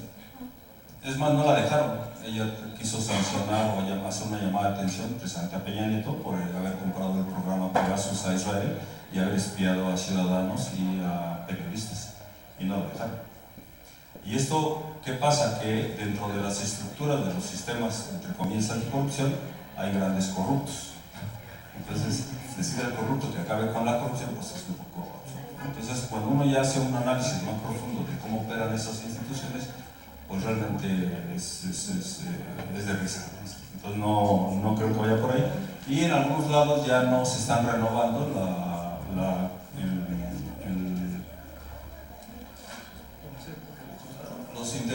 los integrantes de los CPCs, de los sistemas, entonces parece que ya los quieren dejar, aunque ha habido recursos, ha habido dinero, se ha destinado dinero, se han creado estructuras, pero no ha cumplido con su objetivo, entonces, y en el caso de los municipios, pues están abandonados, ¿no? Eso es respecto a la primera pregunta. Bien, respecto a lo que dice Manuel de lo de la Constitución, miren, aquí hay una cosa muy interesante. Es un poquito, tiene que ver también con la teoría. Hay dos tipos de constitución, que son las flexibles y las rígidas. En algunos países tienen las constituciones rígidas, las rígidas no se tocan, desde que se crean no se tocan. Una de ellas en Estados Unidos, la española, se creó, solamente ha tenido dos reformas, una para entrar a la Unión Europea y otra para entrar a la OTAN. De ahí fuera no se tocan las constituciones. Ya Aristóteles hablaba de los dos tipos de constituciones y para los teóricos, bueno, para esos filósofos dicen que las mejores son las rígidas porque hay que respetarlas y guardarlas. Pero en el caso de México no tenemos una constitución rígida, como bien decías, Emanuel, ¿sí? En el caso de México, la Constitución mexicana tiene mucho más reformas que el número de artículos que tiene.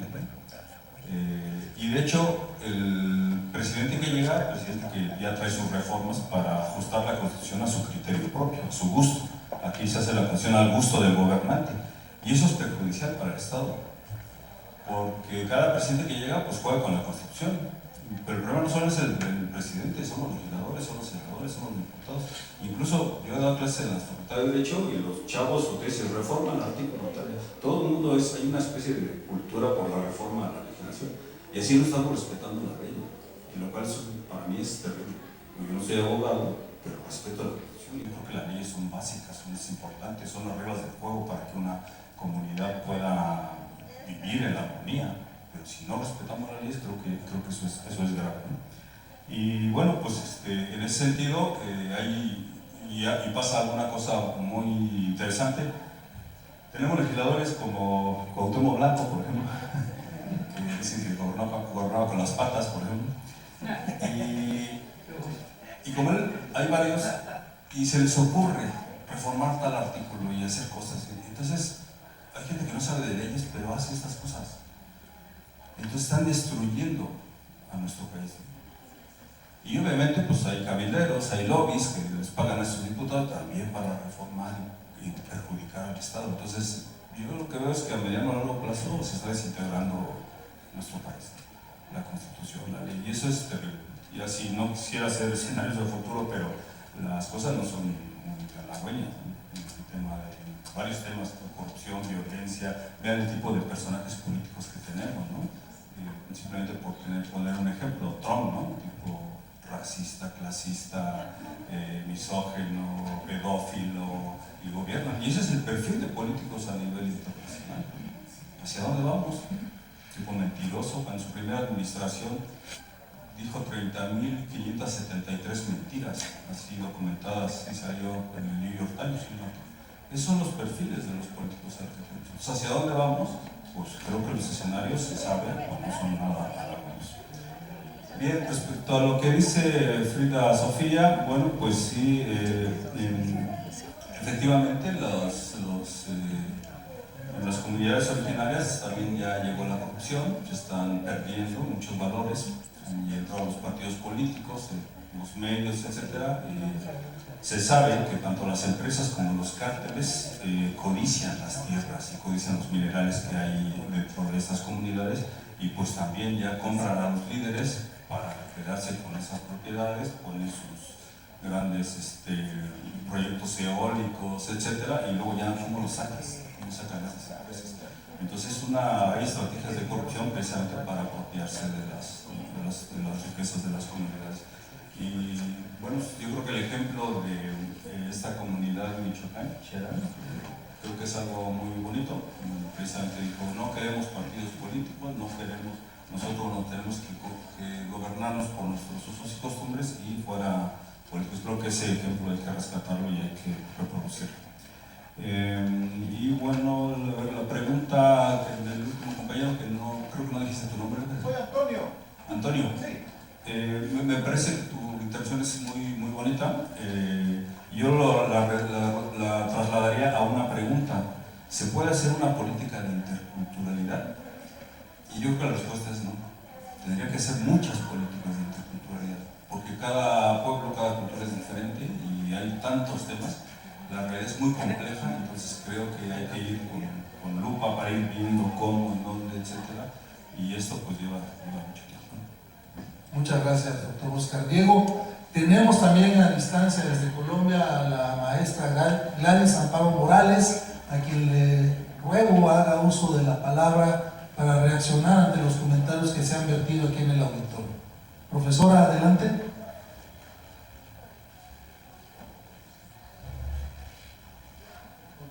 Profesora Morales.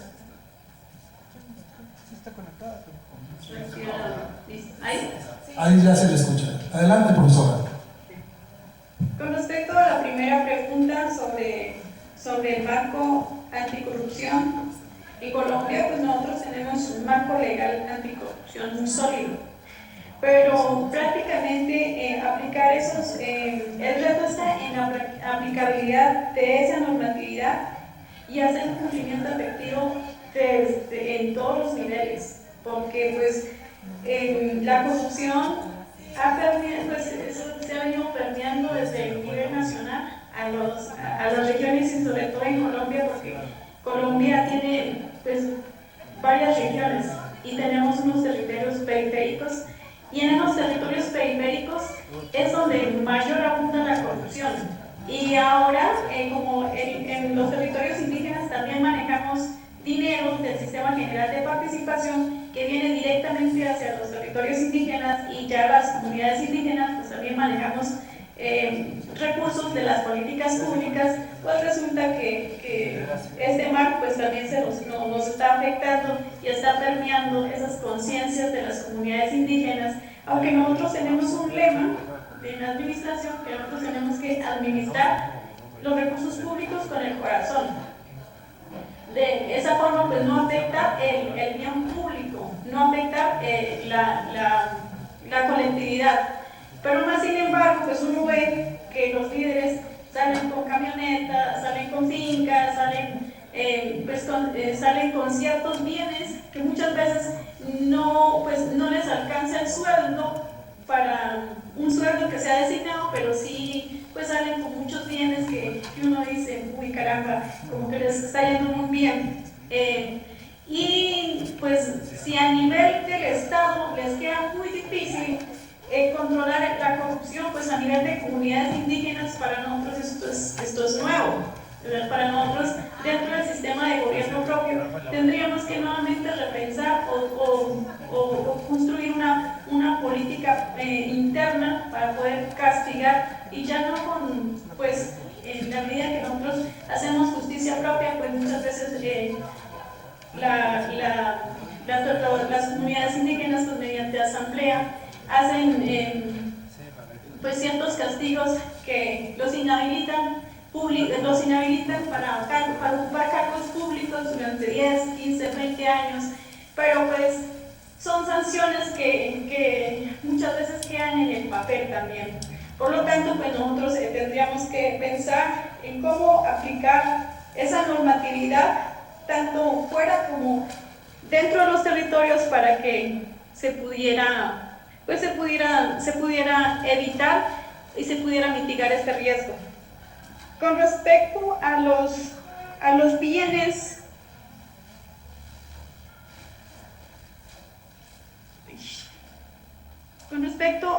bienes de los territorios y la gobernanza intercultural, pues aquí en el Cauca es bastante fuerte. Nosotros desde hace mucho tiempo no permitimos que se lleven los recursos. Nosotros tenemos una construcción de un tejido social bastante fuerte.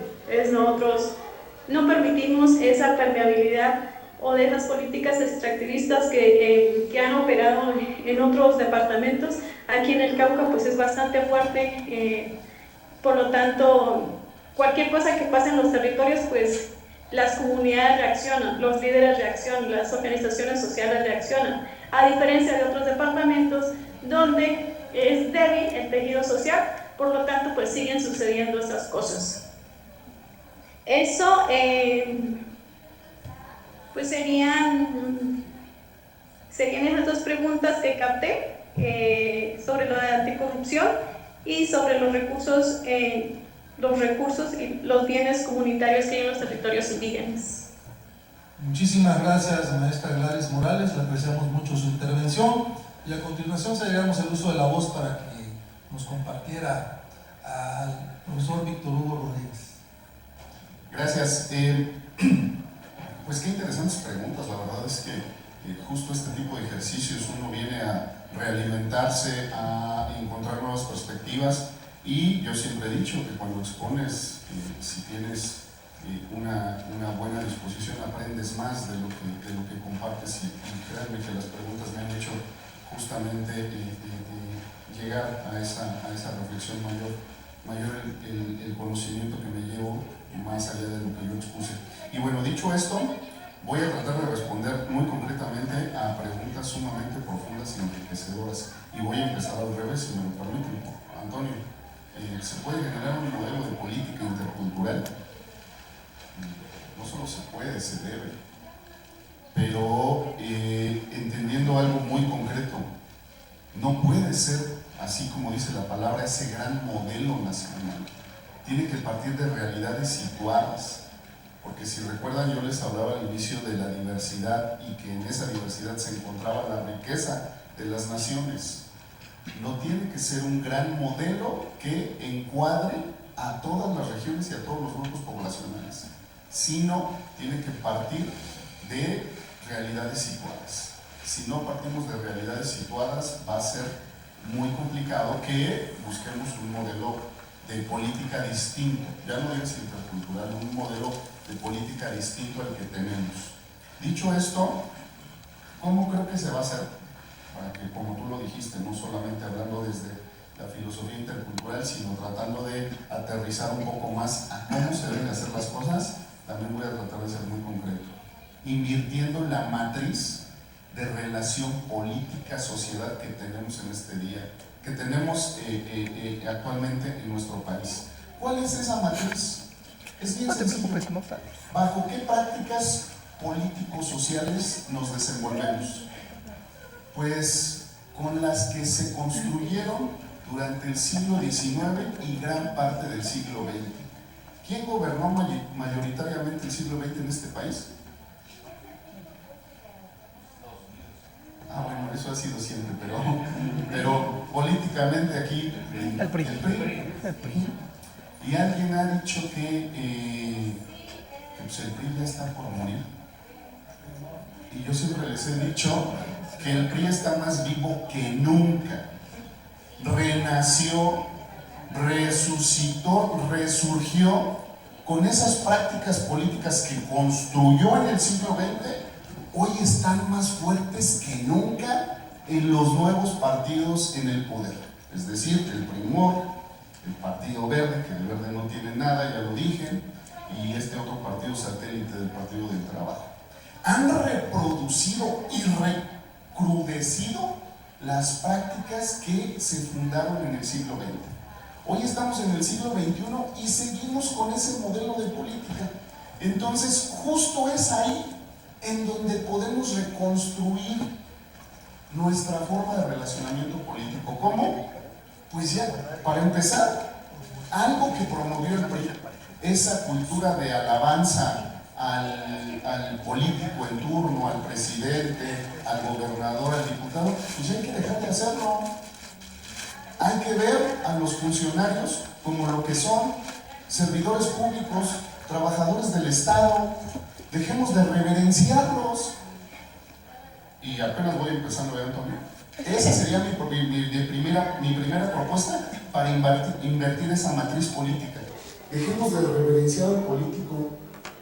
Veámoslo como un funcionario, como un trabajador al servicio del Estado que administra mis recursos, que administra los recursos de todos. ¿Sí? O sea, dejemos de glorificar a esos personajes. Ah, no, ahora sí este es el bueno. Más allá de que sea el bueno o el malo, si hay una vigilancia ciudadana, social, podremos ejercer controles al ejercicio público. Es decir, podemos involucrarnos en una nueva forma de hacer políticas públicas. Dejemos de serle funcional al Estado, como dijo Laureano. O sea, esos discursos de interculturalidad que le son funcionales al poder político nos van a seguir jodiendo la vida. Perdónenme por la expresión, pero dejemos de ser funcionales. Las universidades, los académicos, los investigadores, las organizaciones sociales, dejemos de tratar de estar congraciándonos con el poder político. ¿Y qué crees? Que ese simple hecho, desde mi perspectiva, haría una nueva forma de hacer política que no conocemos en este país. Por eso yo intenté subrayar el papel del tercer sector de la sociedad civil. Y cierro con esto porque quisiera decir muchas cosas, pero entiendo que ya el tiempo ya hace hambre. Con lo que preguntaba Manuel, entonces hay que refundar el Estado. Por supuesto que sí. Tenemos que refundar el contrato social. Oye, pero si nuestra Constitución ni siquiera se terminó de aplicar, bueno, pues ni modo, pues ya pasaron 100 años. En 100 años el mundo ha cambiado, ¿no creen? Yo diría, O sea, si alguien sigue pensando que tenemos que reforzar lo que el constituyente de 1917, eran cosas positivas, por supuesto, pero el mundo cambió.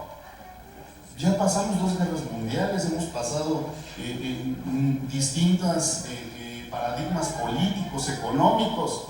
Entonces, por supuesto que tiene que haber una refundación del Estado para un nuevo esquema de políticas públicas. Tiene que haber un gran pacto nacional, entre otras muchas cosas, con el enfoque de interculturalidad situada. Porque cuando hablamos de interculturalidad, privilegiamos a nuestros pueblos originarios, pero no es lo único que refleja la diversidad social. O sea, también en las ciudades, en las zonas periurbanas, hay otros grupos que necesitan ese diálogo intercultural. ¿Y cómo se va a lograr ese diálogo intercultural? Con una nueva forma de hacer política. Contestando concretamente, intentando ser concreto, refundando el pacto social, que se muestre a través de una nueva constitución y invirtiendo la matriz de hacer política. Que el poder político no sea el que nos subyugue, el que nos dicte las reglas del juego. Claro, son nuestros representantes. La política es el arte de dirigir, de gobernar, de tomar decisiones a favor de la mayoría, pero en ningún lado dice que la política tiene que excluir a quienes son los receptores de esas decisiones. Entonces, ya para cerrar, ahora sí lo prometo, mayor involucramiento social, vigilancia social y sobre todo algo que a mí me gusta mucho y que se los pongo aquí en esta mesa: indignación social. Indignarnos cuando veamos los excesos del poder político. Que ya no nos dé risa que Cuauhtémoc Blanco apareció jugando pádel, tomando decisiones para la nación. Que ya no nos dé risa que nuestras legisladoras, algunas dicen, sí, por favor, que nos dejen el salón de belleza. Que ya no nos dé risa cuando un partido político trata de hacer una reforma que a todas luces le beneficia al grupo en el poder, pero que va a perjudicar a largo plazo. Indignación social. Si comenzamos por indignarnos nuevamente y por ya no normalizar muchas cosas que pasan, creo que vamos a generar un nuevo modelo de hacer política que, entre otras cosas, sea intercultural. Gracias. Muchas gracias, doctor Víctor Hugo, y ciertamente la filosofía priista, al igual que la energía, no se crea ni se destruye, únicamente se transforma, ¿verdad? Y bueno, de lujo cerramos con la reacción de nuestro querido amigo, el anfitrión aquí de este congreso, el doctor Laureano Eliseo. Adelante, por favor. Bueno, muchas gracias. No, ya para no cansarlas más, yo solo quiero terminar diciendo que tenemos un país maravilloso, un estado maravilloso. Yo orgullosamente de ser tzotzil, chiapaneco y mexicano.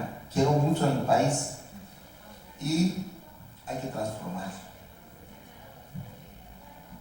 Muchísimas gracias, querido doctor Laureano Eliseo. Y bueno, es así como estamos llegando al final de esta primera jornada. Creo que todas y todos hemos pasado un grato momento en esta mesa. Y mañana continúan las actividades. Hoy estuvo bueno, mañana también.